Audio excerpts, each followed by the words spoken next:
بسم اللہ الرحمن الرحیم۔ السلام علیکم ورحمۃ اللہ وبرکاتہ۔ حضرت فاطمہ رضی اللہ تعالی عنہا سے شادی کی خواہش کئی لوگوں نے کی، جن میں سے کچھ پر رسول اللہ صلی اللہ علیہ وسلم نے غضبناک ہو کر منہ پھیر لیا۔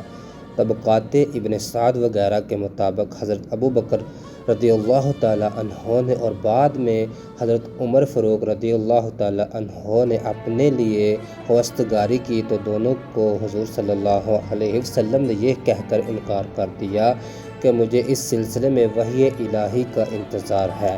کچھ عرصہ بعد حضرت علی رضی اللہ تعالیٰ عنہ نے اسی خواہش کا اظہار کیا تو حضور صلی اللہ علیہ وسلم نے قبول کر لیا اور کہا مرحبا اہلم۔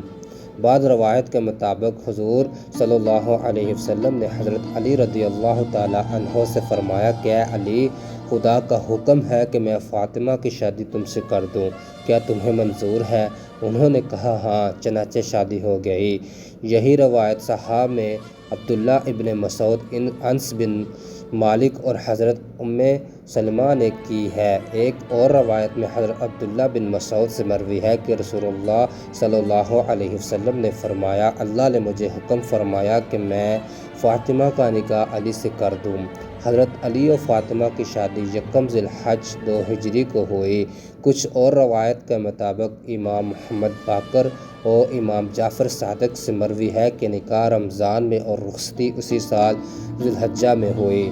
شادی کے اخراجات کے لیے حضرت علی رضی اللہ تعالیٰ عنہ نے اپنی زرع 500 درہم میں بیچ دی۔ یہ رقم حضرت علی رضی اللہ تعالیٰ عنہ نے رسول اللہ صلی اللہ علیہ وسلم کے حوالے کر دی، جو حضرت فاطمہ رضی اللہ تعالیٰ عنہا کا مہر قرار پایا، جبکہ بعض دیگر روایت میں مہر 480 درہم تھا۔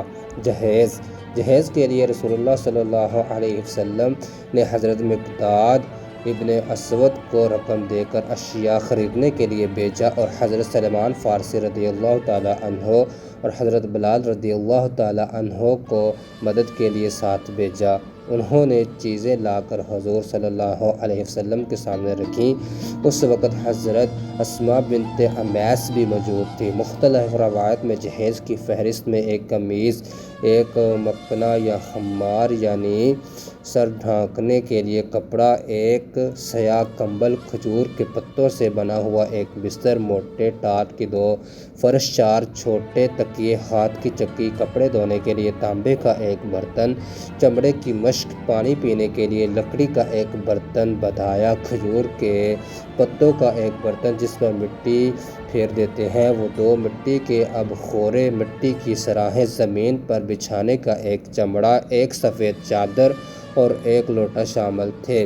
یہ مختصر جہیز دیکھ کر رسول اللہ صلی اللہ علیہ وسلم کی آنکھوں میں آنسو آ گئے اور انہوں نے دعا کی کہ اے اللہ ان پر برکت نازل فرما جن کے اچھے سے اچھے برتن مٹی کے ہیں۔ یہ جہیز اسی رقم سے خریدا گیا تھا جو حضرت علی نے اپنی زرع بیچ کر حاصل کی تھی۔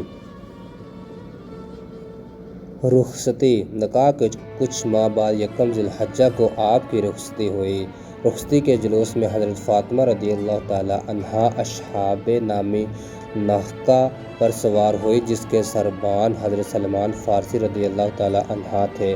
ازواج مطہرات جلوس کے آگے آگے تھیں۔ بنی ہاشم ننگی تلواریں لیے جلوس کے ساتھ تھے۔ مسجد کا طواف کرنے کے بعد حضرت فاطمہ رضی اللہ تعالیٰ عنہا کو حضرت علی رضی اللہ تعالیٰ عنہ کے گھر میں اتارا گیا۔ رسول اللہ صلی اللہ علیہ وسلم نے پانی منگوایا، اس پر دعائے دم کی اور علی و فاطمہ کے سر و بازو اور سینے پر چڑھ کر دعا کی کہ اے اللہ انہیں اور ان کے اولاد کو شیطان سے تیری پناہ میں دیتا ہوں۔ ازواج مطہرات نے جلوس کے آگے رجز پڑھے۔ رسول اللہ صلی اللہ علیہ وسلم نے خاندان عبد المطلب اور مہاجرین و انصار کی خواتین کو کہا کہ رجز پڑھیں، خدا کی حمد و تکبیر کہیں اور کوئی ایسی بات نہ کہیں اور کریں جس سے خدا ناراض ہوتا ہو۔